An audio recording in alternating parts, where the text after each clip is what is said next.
provide in the future a certain safeguards that the minority status can provide, and certain special steps that can be taken for minorities in a particular state. Can you give any example when Supreme Court has provided safeguards, laid down safeguards?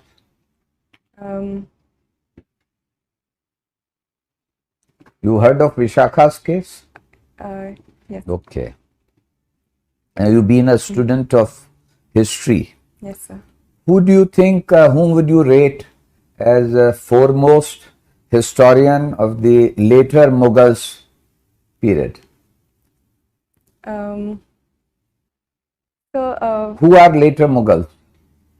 So I would say the period after the so-called fall of the Mughals or the decline of the Mughals, so post Aurangzeb, so would possibly be regarded as the later Mughals. Beyond Aurangzeb are the later Mughals? Yes, sir. So which are not considered so high and mighty in the course of their achievements. Okay.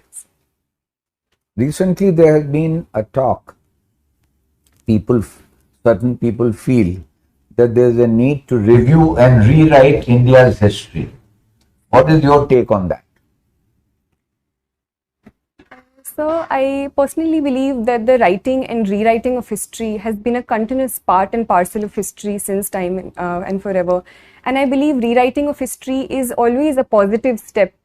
But at the same time, I believe this rewriting should be based on certain facts that history recognizes and the range of sources that history as a discipline recognizes. So if the rewriting is done in that regard, it can only lead to more positive debate and discussion in the long term. What do you understand by Warsaw Pact? So the Warsaw Pact was a pact signed in 1955 in the context of the Cold War, led by the Soviet Union. It was a security pact formed in the context of the formation of the NATO and an opposition to the NATO, sir. I have another question from history, on history. What was Standstill Agreement?